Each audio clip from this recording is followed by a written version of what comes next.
예, 안녕하세요. 박중사입니다. 네, 이번 시간은 2025년 11월 21일 금요일 장을 리뷰하고 다음 주 시장을 준비하는 시간 갖도록 하겠습니다.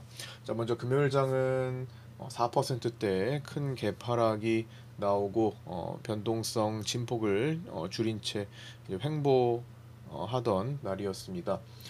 그러면서 전일 이제 외로운 외딴섬이죠. 아일랜드 갭을 만들었던 그런 날이었는데요. 자, 금요일에 어떤 일이 있었고 또 어떤 내용을 업데이트해서 봐야 되는지 하나씩 짚어보도록 하겠습니다. 자, 먼저 목요일 야간 선물은 3.66% 하락했었고 당시에 외국인 선물은 300억 매도였습니다. 따라서 금요일에 선물이 4.24%나 하락한 후에 하락 출발 후에 비슷한 자리를 맴돌며 4.36% 하락 마감했습니다. 그리고 나서 금요일 야간 선물은 미국 옵션 만기를 보내면서 1.39% 반등해서 548.8로 마감했습니다. 이때 외국인 선물은 852억 매수가 나왔었습니다. 우리나라 생산자 물가지수 발표 있었는데요. 고환율에 반도체 가격이 상승하며 120.82로 0.2% 상승하며 18개월 내 최고치를 기록했습니다. 일본 10월 근원 CPI는 3.0% 상승하며 전월치 2.9%보다 소폭 상승했고 전망치 3.0%에 부합했습니다. 또한 다카이치 총리는 물가 부담 완화에 초점을 맞추는 재정 지출을 편성했고 총 규모는 무려 21조 3천억 엔으로 팬데믹 이후로 최대 규모의 지출을 기록하게 될 것이라고 밝혔습니다. 다만 이러한 보조금을 통해 CPI 상승률을 0.4% 정도 억제할 수 있다고는 하지만 돈을 풀어서 인플레이션을 막는 것은 임시적인 조치에 그칠 수 있어서 향후 국가 재정을 고려한 투자자들의 시선이 다소 불안해질 수도 있다고 해석되고 있습니다. 유로존 합성 PMI 예비치는 52.4로 전월치 52.5와 전망치 52.5를 소폭 하회했으나 비슷한 수준으로 발표되었습니다. 독일 11월 합성 PMI는 52.1로 전월 53.9를 하회했습니다. 기업들이 체감하는 수요, 생산, 고용 등의 상황이 나빠지고 있다는 것으로 기업 활동이 축소되는 등 독일 경기가 위축되었다는 것을 의미합니다. 미국 11월 제조업 PMI 잠정치는 51.9로 전월 52.5와 전망치 52.0을 하회했습니다. 다만 서비스업 PMI는 55로 전월 54.8 대비 상승해 합성 PMI는 54.8로 전월 54.6에 비해 소폭 개선되었습니다. 미시간대 11월 소비자 심리지수 최종치는 51.0으로 전월 53.6을 하회했습니다. 그리고 가계재정 여건에 대한 소비자 평가인 경기판단지수는 51.1로 전월 대비 7.5포인트나 하락하며 2008년 금융위기 직후인 2009년 이후 가장 비관적인 상태를 나타냈습니다. 3조 1천억 달러 규모의 옵션 만기일이 끝났죠. 전일 엔비디아 콜옵션 정리로 갭 상승 후 음봉 가능성을 언급해 드렸었는데요. 실제로 엔비디아도 갭 상승 후 콜옵션이 정리되면서 크게 갭 하락 크게 장대 음봉이 나왔었죠. 그리고 나스닥도 마찬가지로 위에서 빗각 맞고 떨어지는 장대 음봉이 출현했었습니다. 자, 여기 빗각에 막혔고 막히면서 끝나면서 이제 역배열로 단기 역배열로 들어서면서 끝났죠. 그래서 지금 가까스로 이 구름대 양운 구름대의 하단 라인을 지키고는 있지만 언제든지 뚫리면 불안할 수 있는 상태가 되었습니다. 나스닥이 5일선, 이 21선과 61선을 하향하는 뚫는 단기 역배열이 발생하면서 11월 20일에는 추세를 추종하는 펀드의 매도 압력이 거세게 나타났고 만기일 당일은 금리 인하 전망이 다시 높아지며 일정 부분 반등에 성공하기도 했습니다. 자, 토요일 일요일 해서 G20 정상회의가 열리고 있는데요. 1999년 G20 창설 이래 미국, 중국, 러시아 3개국 정상이 모두 불참한 최초의 G20으로 기록되고 있습니다. 반면 보통 마지막 날 폐막 전에 채택하던 G20 정상선언은 미국의 보이콧에도 굴복하지 않으며 이례적으로 첫날에 채택했습니다. 크리스핀 피리 남아공 외무부 대변인은 23일 차기 의장국인 미국에게 권한을 인계하는 이양식이 열리지 않을 수도 있다고 언급했습니다. 12월 미국 기준금리 전망은 금요일 8시 기준으로는 동결 확률이 61%, 인하 확률이 39%였는데 미국 옵션 만기를 지나면서 주말 현재 동결 확률이 29%, 인하 확률이 71%로 인하 확률이 다시 크게 살아났습니다. 이는 존 윌리엄스 뉴욕 연은 총재의 발언이 시장에 안도감을 주며 기준금리 인하 전망이 크게 살아난 거고요. 부연하자면 금요일 밤 사이 존 윌리엄스 뉴욕 연은 총재와 스티븐 마이런 연준 이사는 12월 금리 인하를 확실히 주장하면서 투심이 약화된 시장이 살아나며 나스닥이 2%대까지 반등했다가 최근 AI에 대한 고평가 논란에 따른 하락에 코인 시장과 주식 시장을 넘나들며 자금의 연계 고리가 흔들리기 시작하며 다시 일정 부분 밀리며 0.88% 상승 마감했습니다. 이후 12월 FOMC 이전 연준위원들의 발언이 멈추는 블랙아웃 기간은 11월 29일에서 12월 11일 이고요. 현지 시간으로 12월 11일 23시 59분부터 다시 발언이 가능해집니다. 중국은 미국 국채를 서서히 지속적으로 처분하고 있는 것으로 알려졌습니다. 특히 최근 3개월 만에 300억 달러 이상의 미국 국채를 처분하며 보유액이 약 7천억 달러 수준으로 보고되었는데 이 속도가 앞으로 더 빨라지고 양이 늘어난다면 금리 상승 압력이 커지고 이는 언제든지 시장 리스크 요인으로 작용할 수 있습니다. 자, 이제 우리 시장의 11월 20일 블록딜 옵션 거래대금 현황인데요. 콜옵션이 562억, 풋옵션이 85억 발생했습니다. 콜 매도가 있었을 것으로 보입니다. 11월 21일 주요 블록딜 옵션 추정은 1월물에서 600콜, 597.5콜, 청산을 포함한 592.5콜, 청산을 포함한 590콜, 540콜, 535콜, 청산을 포함한 500풋, 460풋 등에서 거래가 되었고요. 3월물로는 575콜, 520풋 등에서 거래가 되었습니다. 그리고 26년 12월물로 440풋 등에서 거래되었습니다. 누리호 엔진으로 유명한 항공기, 로켓 등 첨단 과학 장비 및 부품 기업인 비츠로 넥스텍이 신규 상장했는데요. 공모가 6,900원 대비 85.65% 상승한 12,810원으로 마감했습니다.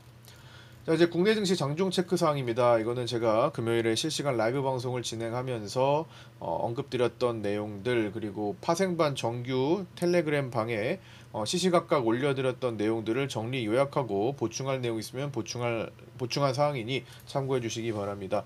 자, 먼저 전일 금요일 기준으로 전일 밤사이 엔비디아 실적 발표 이후 콜옵션 청산에 의한 하락과 대놓고 자산 고평가로 하락을 얘기했던 리사쿡 이사를 중심으로 연준위원들의 매파적 발언이 이어지면서 하락을 불러일으키는 날이 되었었죠. 그날이 이날이었습니다. 그래서 야간 선물이 3.66% 빠져서 마감한 날. 이에 따라 야간 선물이 무려 3.66%나 하락했었고 4% 넘는 갭하락 출발하고 그거를 금요일 당일에 극복하지 못하면서 매물대로 남겨져 끝났습니다. 갭 하락 후 외국인은 기존 6조 원의 선물 매도 물량의 수익을 키우는 방식으로 선물보다는 현물과 옵션으로 때리게 되는데, 즉 선물을 굳이 더 이상 매도하지 않아도 기존에 갖고 있는 선물이 채워졌기 때문에 어느 정도는 이걸 가지고 가지고 있는 현물을 때리는 방식, 그리고 풋옵션을 보완하는 방식 등으로 이제 하락을 만들게 됩니다. 이날은 프로그램 중심의 현물 대량 매도가 하루 종일 출현해서 눌렀던 날이죠. 개인 코스피 현물 매수도 2조 7천억 선까지 늘어나며 매물을 키웠습니다. 다만 시장은 사이드카의 기준인 537.7을 가까스로 지켜내며 방어했고, 사이드카가 발동되지 않으면서 1차 지지, 파생반 1차 지지 라인으로 잡아들인 533자리는 야간장 초반에 근접했었습니다. 야간장의 저점은 533.85였습니다. 세 번째 빗각을 이탈한 증시, 자 이걸 얘기하는 겁니다. 자 여기 보시면 처음에 1번 빗각, 여기 가장 강한 10월장에서 계속 올렸던 그 빗각 라인은 이날 이탈됐었고요. 그 다음 두 번째 연결된 자 여기 빗각이 두 번째 빗각으로 이날 이탈이 되었었고요. 자 이제 세 번째 더 멀리서 올라오는 빗각은 금요일에 이탈했는데 아직은 당일이니까 순간 V턴 휩소가 나타날 수도 있으니 하루 이틀 내에 극복하는지 여부를 살펴야 됩니다. 만약에 하루 이틀이 지났는데도 극복을 못하면 여기는 갭 매물이 크게 발생하게 되는 지점으로 상당히 시장은 불안한 모습을 보이게 됩니다. 하지만 단기적으로 극복을 해서 끌어올린다면은 하나의 해프닝인 모습으로 엔비디아발 해프닝으로 볼 수도 있는 거죠. 아직은 결정된 사항은 없습니다만 빗각은 깨지긴 깨졌습니다. 이걸 일시적으로 깬 거냐, 예를 들어 당일에 이렇게 끌어올릴 수도 있는 거고 깼다가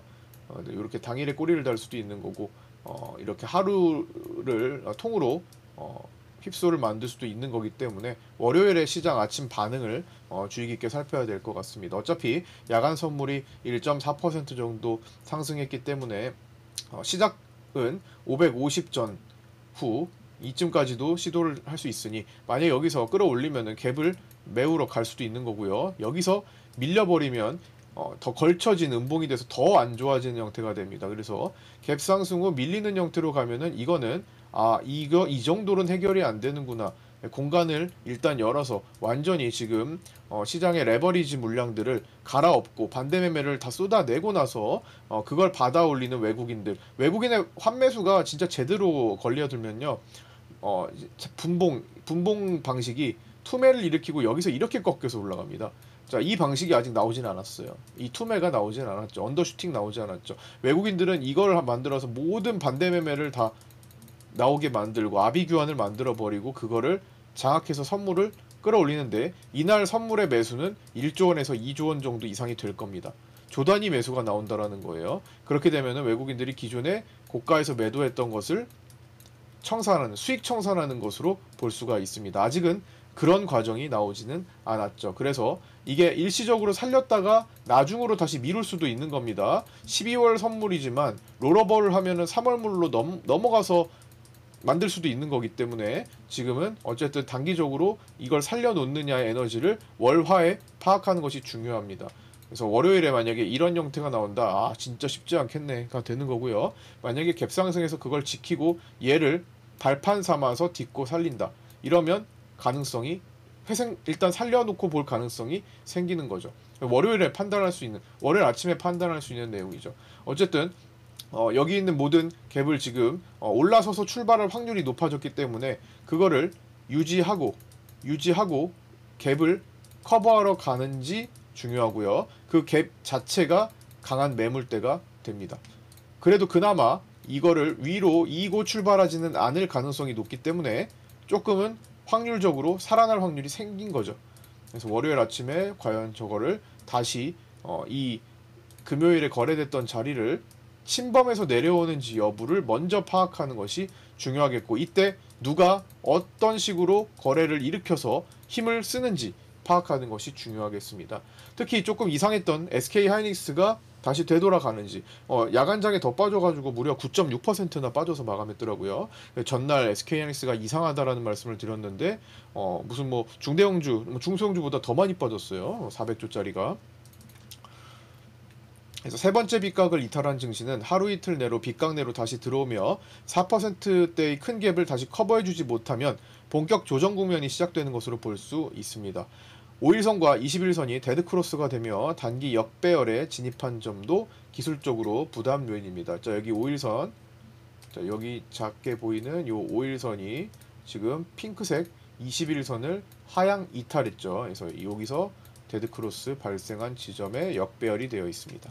물론 개인들의 반대 매매가 최근 급격히 늘어나며 하루 평균 반대 매매 금액이 158억 원으로 공매도 긴급 금지로 시장을 방어하기 직전인 23년 10월 이후 2년 1개월 만에 최대치를 기록하고 있는 점은 반등 가능성을 높이고 있긴 하지만 어느 시점에서 저점을 찍을지는 불확실합니다. 단기에 회복되지 않으면 매물만 크게 쌓여 결국 외국인들의 대규모 선물 매도 포지션이 밑에서 차익 실현으로 돌릴 때까지 연쇄적으로 밀리는 시장이 연출될 수 있음을 고려하면서 25일 마이클 버리의 발언이 시장에 미치는 영향과 밀렸던 미국 경제지표, 그리고 12월로 넘어가서 FOMC 금리 결정까지 고변동성 시장이 계속될 것을 감안하며 매일 장세를 판단하고 트레이딩 전략을 수립해야 할 겁니다. 제가 실시간 라이브 방송을 진행하면서 아침에 가장 집중하는 것은 그날의 장세 판단, 그날의 시장을 움직이는 돈의 에너지가 어디에 초점이 맞춰져 있는가, 누가 시장을 움직이고 있는가 등입니다. 그러한 방식으로 최근에는 11월 19일 아침 저점에서 수급 대비 과매도 자리를 언급드렸었고요. 자, 여기서 제가 라이브 방송 진행하는데 여기서 이거 좀 과한데 라는 말씀을 드렸던 때가 여기였죠. 자, 최하단에서 이거 좀 과한데 바로 반등했고, 그 다음에 엔비디아 실적 발표로 갭상승 끌어올렸죠. 그리고 나서 이렇게 갭상승이 된 11월 20일은 매물 저항에서 힘이 빠지는 것 또한 언급을 드렸었죠.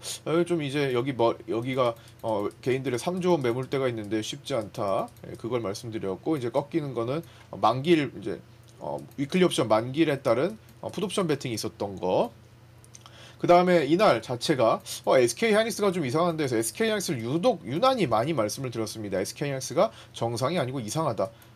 근데 다음날 이 정상적인 SK 하이닉스가 아니었던 상태에서 거의 이제 9%, 9.6%가 이렇게 빠지게 된 거죠.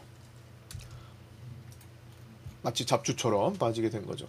그렇게 그런 것들을 이제 포착하는 것들이 있었습니다. 그래서 라이브 방송에서 제가 제일 먼저 집중해서 하는 일이라는 겁니다.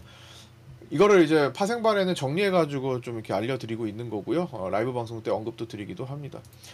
금요일은 기존 11월 14일부터 들어온 개인 큰손 풋옵션 522.5와 520풋이 매도로 청산이 되고, 외국인의 풋 매도는 매수로 청산이 된 것으로 추정됩니다. 또한 신규로 개인 큰손의 550 풋옵션 매수와 547.5 풋옵션 매수가 20억 이상 들어왔고, 이는 외국인들의 풋옵션 매도로 받아준 것으로 추정됩니다.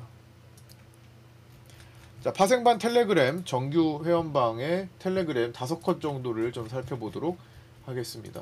내용이 조금 있었으니까 갭 하락하고 따져볼 것이 많았기 때문에 5컷 정도를 가져와서 보도록 하겠습니다. 자, 요거는 이제 제가 정규 정회원방인 파생반에 그때그때 시간대별로 중요한 포인트들을 계속 라이브 방송을 진행하면서도 타이핑 해드리는 겁니다. 그래서 관심 있으신 분들은 현재 영상의 댓글 상단 고정 메시지 보시고 텔레그램 상단방으로 문의 주시면 됩니다. 그리고 신규 구독하신 분들도 구독자 텔레그램 방과 구독자 네이버 카페는 다 초대받으실 수 있으니까 같은 방식으로 문의 주셔서 초대받고 함께 하시면 되겠습니다. 자, 먼저 8시 45분 외국인 선물은 600억 정도 받으면서 출발했습니다.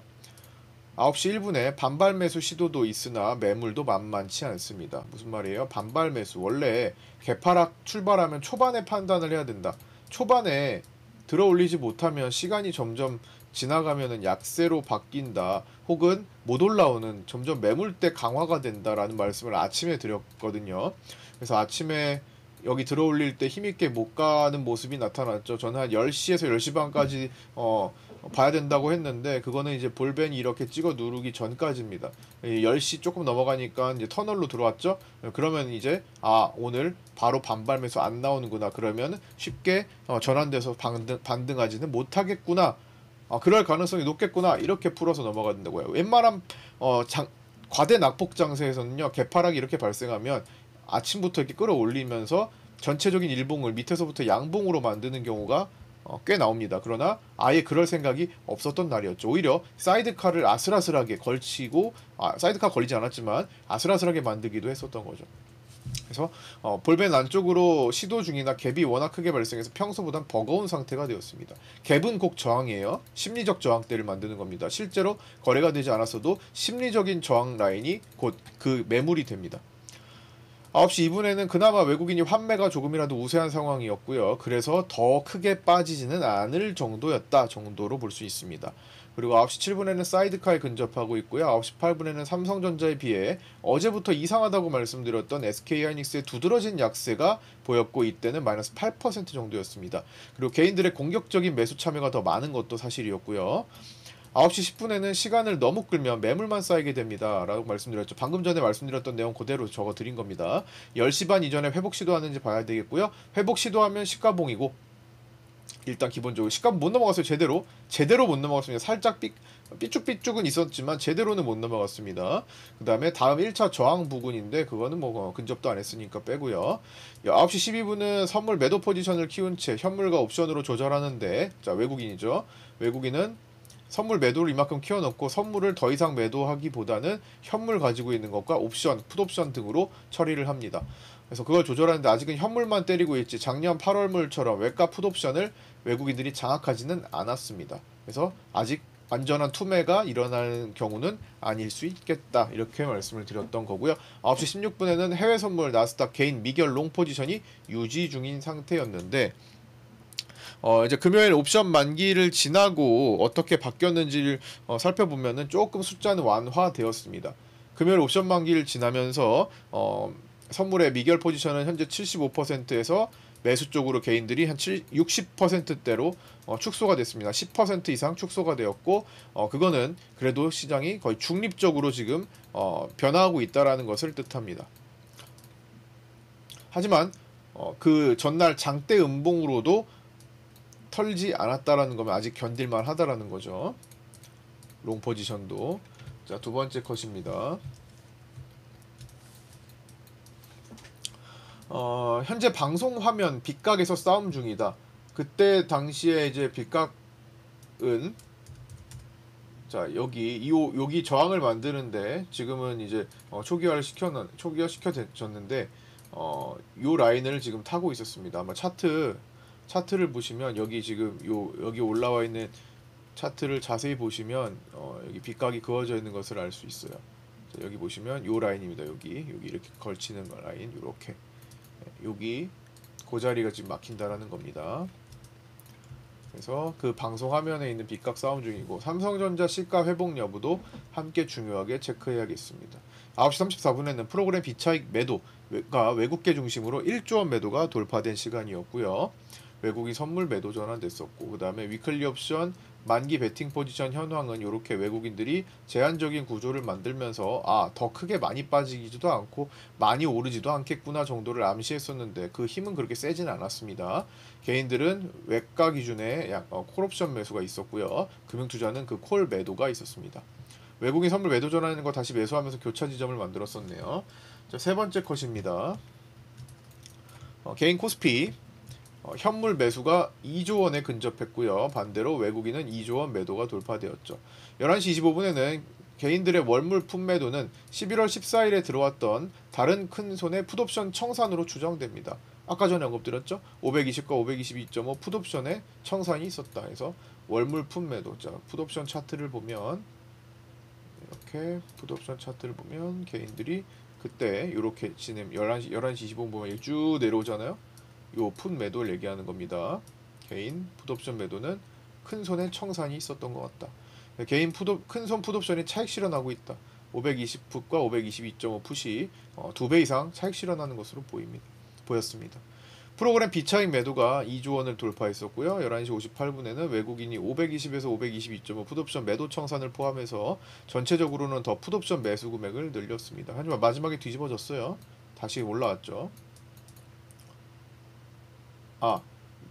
뒤집어진 게 아니라, 조금 완화됐죠. 예. 여기 31억으로 끝났으니까 조금 완화되었습니다. 이게 60억까지 갔던 거라서 뒤집어질 정도까지는 아니었고, 그 다음에 리사쿠 기사가 자산 가격 하락 가능성 커졌던 거 얘기한 걸 언급드리면서 점심시간 들어갔고요. 그 다음 이제 네 번째 컷입니다. 네 번째 컷은 이렇게 달러 선물은 살짝 완화되고 있었습니다. 이제 1470, 80원이 저항력 보이는 구간이었죠. 1470원 언더에서 거래가 되었고요. 마지막에 조금 끌고 올라왔지만 야간에는 또 다시 밀렸어요. 현재 외국인의 매도가 1천억 정도 나오고 있었고요. 그 다음에 한 팀장님이 금요일 마이너스 4%되는 장세에도 올라가는 종목을 또 선별해 드렸네요. 금요일 종목 중 매드팩토, 두 종목 중에 이제 하나인 매드팩토가 시장 대비 강세를 보였습니다. 매드팩토는 시장이 뭐 크게 하락했어도 이제 강할 수 있는 섹터로 또 선별을 해주시면서 바이오 쪽으로 이렇게 시가 대비 시가 매수거든요. 시가 대비 살짝 눌렸다가 올라가는 시초가 공략 대비 10에서 15% 선까지 올라갔고 그때 12시 42분 당시 7%였습니다. 그리고 신규주 그린광학은 한 팀장님 공략이 시초가 기준에서 7%대 상승했다가 하락했습니다. 파생도 마찬가지지만 하도 시장이 위아래 들쑥날쑥이라 최대한 현금 확보한 뒤에 데이데이 공략하는 것이 유리한 시기라고 보여집니다. 자, 환율 올라왔던 거 나스닥 잠깐 움직인 거 체크했고요. 1시 25분에는 사이드카와의 거리는 1포인트대로 좁혀졌습니다. 단 주식시장 종료 40분 이내로 들어오면 사이드카는 발동되지 않습니다.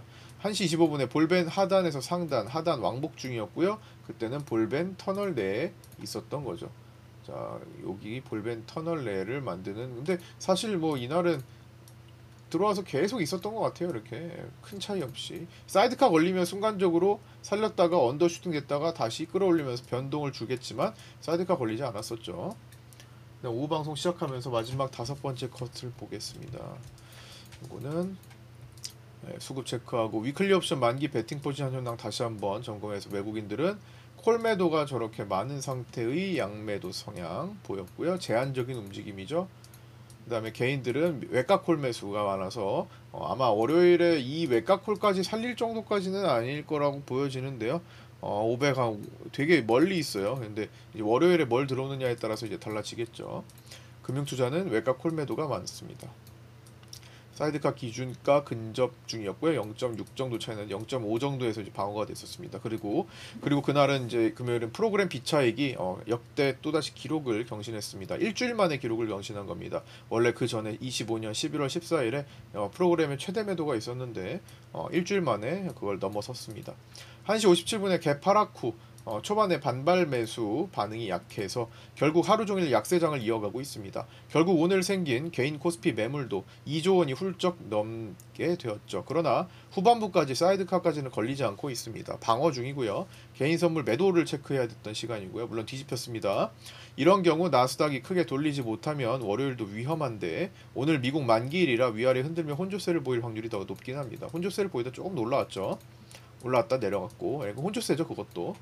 그 다음에 1시 58분에 개인 큰손 추정 550 풋옵션 매수 진입하는 거 체크했었고요. 그렇게 여기다가 수급에다가 표기해드리면서 맞췄습니다. 이게 여기까지 그 뒤로도 이제 있지만 이 부분만 이제 정리를 했습니다.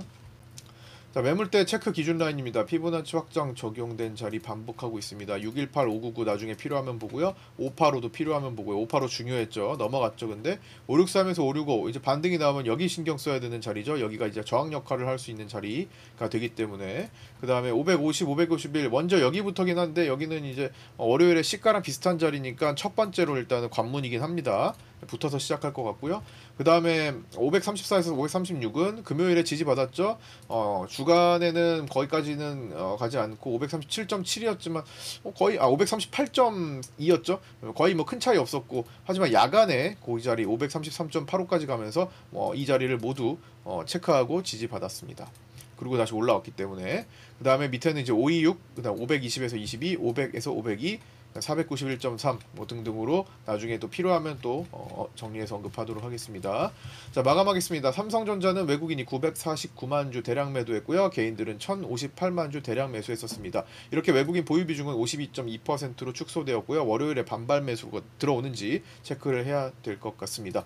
외국인 수급은 선물에서 841억 원 매수가 있었고요. 외국인 선물 12월물의 매도 포지션이고 9월 만기 이후 약 6조 원의 매도가 잡혀 있습니다. 사이즈업돼서 10조 원도 넘게 누적시킬 수도 있습니다. 그리고 좀 특이사항 하나를 좀 안 적어놨는데 투신이 매도 기록을 세웠습니다. 1조 1677억 원으로 매도 기록을 세웠는데요. 최근에 투신이 지금 계속 반대로 왔다 갔다 꼬였어요. 투신은 어쨌든 자신들만의 포트폴리오를 자체 리밸런싱을 하면서 이제 선물에서 종가로 맞춰주는데 뭔가 지금 많이 꼬였다라는 생각이 듭니다. 그래서 자꾸만 급하게 뭔가 대량으로 지금 진행을 하고 있죠. 그 전날 매수 대량으로 사실 돌파도 되지 않은 상태에서 여기서도 매수를 보였다가 그 다음 매도를 커버했다가 그 다음에 여기서 돌파되지 않은 상태에서 또 대량 매수 들어왔다가 여기서도 8천억대 매수 들어왔거든요. 여기도 거의 8천억이고, 자 여기 거의 8천억 매수고, 그 다음에 여기 그날 거의 1조 원 매도였고요. 그 다음에 하루 건너뛰고 그 다음에 한 8천억대 매수고 그 다음날에 계속 꼬이는 거예요. 반대로 계속 가니까 여기서 1조 1677억이라는 대기록을 또 매도로 세웠습니다. 그러고 지금 야간장이 반등이 나와 있는 상태예요.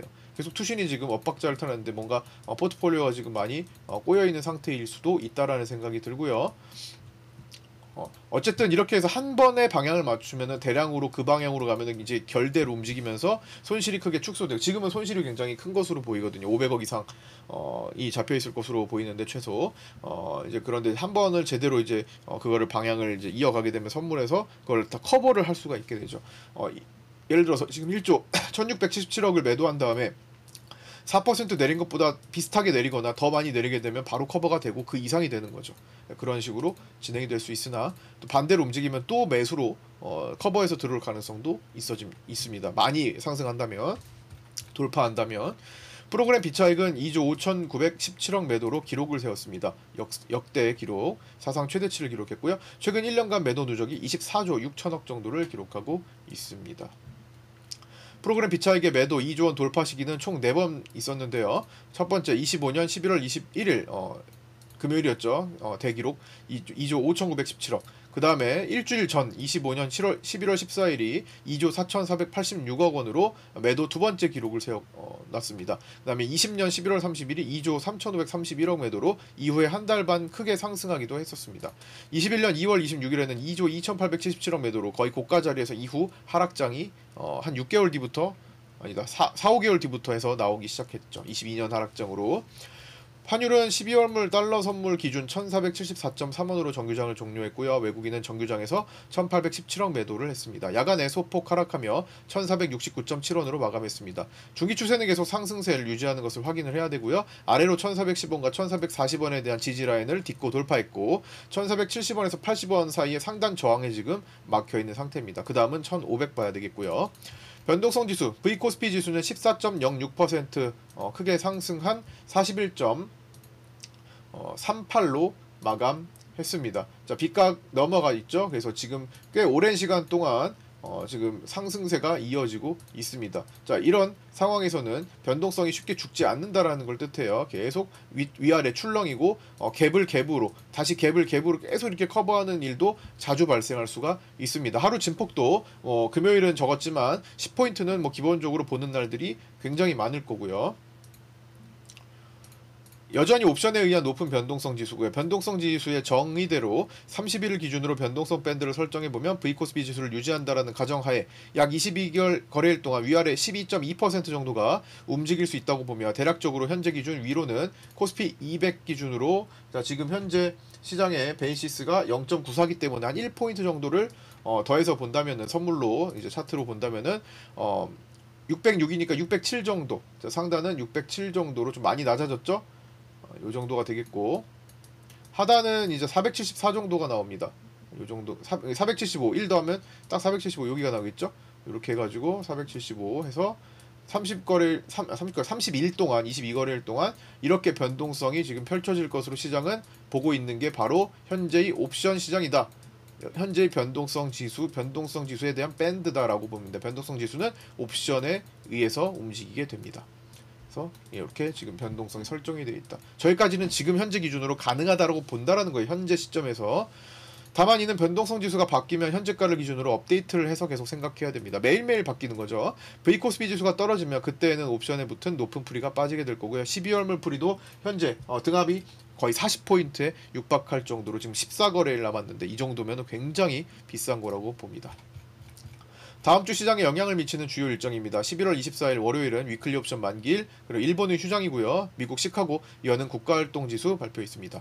11월 25일 화요일은 우리나라 소비자신뢰지수, 독일 3분기 GDP 성장률, 미국 ADP 민간고용, 9월 생산자 물가지수, 9월 소매 판매, 소비자신뢰지수, 마이클 버리의 AI 버블론에 대한 근거를 공개하겠다. 요게 11월 25일이었고요. 11월 26일 수요일은 미국 PCE, 연준 베이지북 공개 등이 예정되어 있습니다. 11월 27일은 위클리 옵션 만기일, 우리나라 금융통화위원회 금리 결정, 유로존 소비자 신뢰지수 있고요. 미국은 블랙 프라이데이 앞두고 휴장하게 됩니다. 11월 28일 금요일은 우리나라 산업생산 소매 판매, 그리고 일본 소비자 물가지수, 독일 소매 판매 소비자 물가지수, 그리고 미국 블랙 프라이데이로 오후장이 휴장하게 됩니다. 자, 그리고 네, 여기까지 마치고요. 끝까지 시청해 주신 분들 감사드리고요. 남은 주말 좋은 시간 되시고 저는 월요일 아침 8시 20분에 유튜브 실시간 라이브 방송으로 찾아뵙도록 하겠습니다. 끝까지 시청해 주신 분들 감사드립니다. 고생하셨습니다. 구독과 좋아요, 알림 설정 부탁드리겠습니다.